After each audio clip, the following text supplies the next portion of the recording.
Oh ho ho, c'est Noël. Bon, je vais pas vous infliger le supplice de ma très pâle imitation du Père Noël, mais est-ce que vous savez comment on dit ceci en anglais? Quel est cet objet en anglais? C'est, sans mauvais jeu de mots, l'objet de cette vidéo. Et pourquoi? Puisqu'on va voir le vocabulaire de Noël. C'est quand même quelque chose qui revient tous les ans, donc il faut le connaître, y compris cette magnifique couronne. En anglais, vous avez trouvé? Je vous le dis à la fin de la vidéo. Maintenant, je vous propose, sans plus tarder, de débuter. Let's do it! On commence bien évidemment par le Christmas tree, le sapin de Noël, for example, et on prononce à l'anglaise.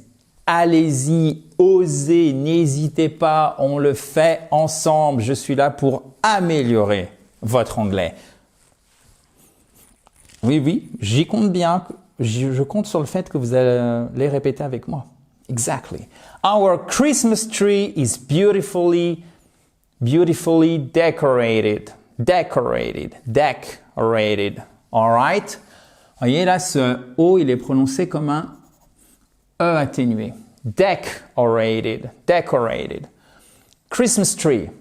OK. Christmas, vous le verrez en abrégé très souvent, notamment sur des conversations WhatsApp, par email, sur des forums en Xmas. Christmas. All right. Le cadeau, c'est gift. Christmas gifts. I have, comment vous dites acheter? I have bought. Exactly. I have bought many gifts for my family. Pas family, family.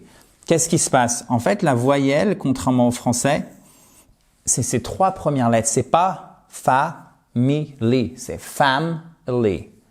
Et là, vous retrouvez ce E atténué que vous aviez ici, le fameux schwa. Bon, je vais pas m'attarder sur la phonétique, ça c'est un schwa. Family. All right, I have bought many gifts for my family. Le réveillon de Noël, Christmas Eve. Facile. Eve. Christmas Eve. We have a special dinner on Christmas Eve. Quand c'est pour un jour donné, d'accord, une date vraiment spéciale, c'est on Christmas Eve. Vous pourriez dire for Christmas Eve. Mais quand vous dites for Christmas Eve, c'est pour cette fête qui est le réveillon, pour ce moment qui est le réveillon de Noël. Là, c'est vraiment à ce moment donné. D'accord? Vous voyez, donc il y a quand même une nuance entre on et for. Je vous rappelle que pour les années, vous employez, par exemple, en 2026, in 2027. Quand c'est en marche, alors, pas l'expression ni même le parti politique, d'accord? En mars, le mois. OK. Parce que là, je commençais déjà à entendre les applaudissements et les colibets ou l'indifférence. Donc, on s'en tient au mois. In March. OK? Donc, là, c'est in. Quand c'est un jour, le lundi. On Monday. Alors, en plus, à chaque fois, pour les mois et les jours de la semaine, vous avez la majuscule. Ça, vous me l'apprenez, s'il vous plaît, par cœur. All right, continuons, chers amis, pour ce vocabulaire de Noël essentiel. Bon, chers amis, la chaussette de manière générale, c'est sock. OK? Les chaussettes, socks. La chaussette de Noël, c'est un peu différente, c'est stocking. The stockings are hung by the fireplace. To hang, c'est suspendre, d'accord? Participe passé, are. Plus les participes passés sont suspendus, are hung. Vous savez, vous avez trois colonnes pour les verbes irréguliers. Donc, vous ne prenez pas la première qui est la base verbale. Vous ne prenez pas le temps du passé qui est la deuxième colonne. Vous prenez la troisième colonne et vous avez hung. Christmas carol. Carol. Les chants de Noël. Facile. Mais alors, c'est facile, oui et non. Parce qu'à chaque fois, c'est du vocabulaire vraiment précis. Mais ce vocabulaire vraiment précis, vous le retrouvez quand même, comme je vous le disais, chaque année. Donc, c'est vraiment à connaître si vous voulez bien parler anglais. We sang Christmas carols, all night. Toute la nuit, on aurait pu mettre aussi all night long. We sang, c'est to sing. Sang, donc c'est la forme du passé. Première colonne, deuxième colonne, troisième colonne. Sung. Sung. C'est le participe passé. Là, pourquoi on utilise la deuxième forme? Parce que c'est la forme du passé. Ici, on a un passé. We sang Christmas carols all night. Good job. Évidemment, Merry Christmas. All right. To everyone, à tous. Vous vous souvenez comment Noël s'abrège souvent? Souvent dans les conversations, vous le voyez? Comment on peut l'abréger? Xmas. OK, Xmas. Christmas. What do you want for Christmas? Or all I want for Christmas is... À vous de compléter si vous connaissez la chanson. What do you want for Christmas? Perfect. Christmas spirit. L'esprit de Noël. I love the Christmas spirit in the air. Dans l'air. C'est aussi pour que vous sachiez prononcer ce mot correctement. In the air. The air, vous avez plein de chansons comme ça. It's the season of giving. C'est la saison des cadeaux, ok? La saison, pour dire que c'est la saison où il va y avoir des vacances. Comment vous le dites en anglais? C'est toute l'aspect synthétique de l'anglais, toute cette plasticité, c'est-à-dire cette capacité à prendre des mots et à les mettre ensemble sans rien modifier pour donner un nouveau sens, pour illustrer ou créer dans la langue, pour exprimer un concept, d'accord? Donc, holiday, premier nom, deuxième nom, season. Holiday season, Christmas season, etc. The season of giving. Vraiment, mais give au sens presque, on pourrait l'entendre au sens charité, mais pas que. En tout cas, au sens vraiment dans le don. D'accord? The season of giving. It's the season of giving and, voyez, and sharing, et du partage. Donc là, on est plus sur les valeurs. Jingle bells, vive le vent, Je vous laisse compléter aussi. We can hear jingle bells, jingle bells everywhere. Jingle bells. On ouvre la bouche.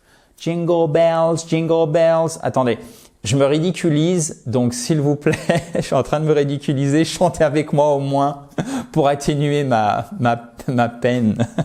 Jingle bells. Yes, c'est tout bon? Et on continue, vous allez voir, c'est bientôt fini. Je vous ai fait vraiment une leçon synthétique. Et avant de terminer avec les traditions de Noël, vous le savez, hein, tout ce que vous avez à l'écran peut être téléchargé, c'est pour vous. C'est juste ici en haut à droite ou vous cliquez sur le lien qui est dans la description de la vidéo. Même chose, si vous avez envie de finir l'année en beauté et de débuter 2026 avec une amélioration de votre anglais et vous butez sur la compréhension spécifiquement à l'oral, nous avons pour vous le programme Comprendre l'anglais à l'oral. Il est disponible jusqu'à ce soir minuit. Vous cliquez sur le i juste là en haut à droite pour accéder à la présentation. Vous pouvez vous inscrire bien évidemment aussi ou vous avez le lien dans la description. Continuons. Le marché de Noël. Christmas markets. Les marchés de Noël. Okay.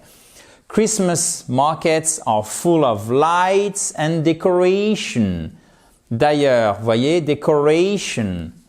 Là, vous avez un accent tonique sur l'avant-dernière syllabe, mais décorer, c'est, on l'a vu au début, to decorate. Vous avez l'accentuation, même s'il se ressemble beaucoup, même si c'est le nom et le verbe, sur la première syllabe, qui est ici, sur cette partie. Decorate. Decoration, ok? Quand vous avez un mot qui se termine en shun ou en shuns, parce que là, vous avez un pluriel, vous avez tout le temps, ça c'est une des rares règles simples pour savoir où se trouve l'accentuation sur un mot en anglais, juste avant le shun. C'est pour ça qu'on dit decorations. All right. Decorating the tree. Decorating the tree. Décorer le sapin. Bon, facile. We spend the evening decorating the tree.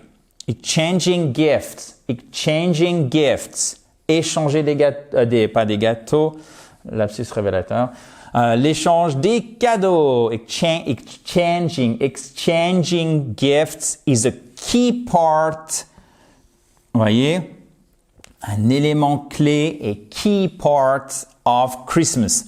Ça, vous pouvez le réutiliser facilement si vous faites du business English dans vos présentations. Christmas dinner, le dîner de Noël, our family, maintenant vous savez qu'on accentue ici, our family has a big Christmas dinner. All right, perfect. Maintenant, on passe à la couronne. Comment on le dit? Allez, je vais la chercher. Alors cette couronne, je vous l'épelle. Attention à la prononciation. Elle est un peu coriace. Ça s'écrit W-R-E-A-T-H.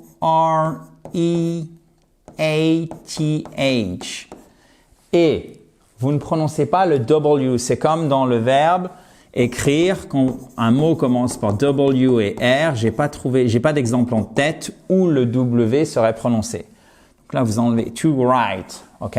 To write. Vous commencez par un E. Ce EA se prononce comme un I long.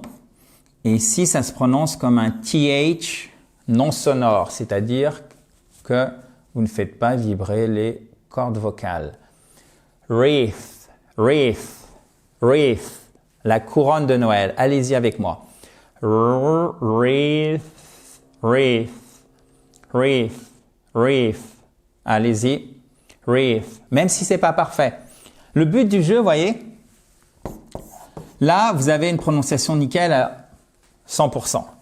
Si vous arrivez déjà à 80%, ce qui demande autant de travail de passer de 0 à 80% pour une bonne prononciation, ça demande autant de travail que faire de 80% à 100%. Vous arrivez à 80 pour n'importe quel mot, n'importe quelle phrase, vous êtes compris très facilement. Allez-y avec moi. Wreath, wreath, wreath, wreath. Parfait. Bon, on continue, chers amis, dans la joie et la bonne humeur. Merry Christmas to you and Happy New Year 2026. Bye bye. À très vite dans la joie et la bonne humeur. In a joyful atmosphere. Cheers.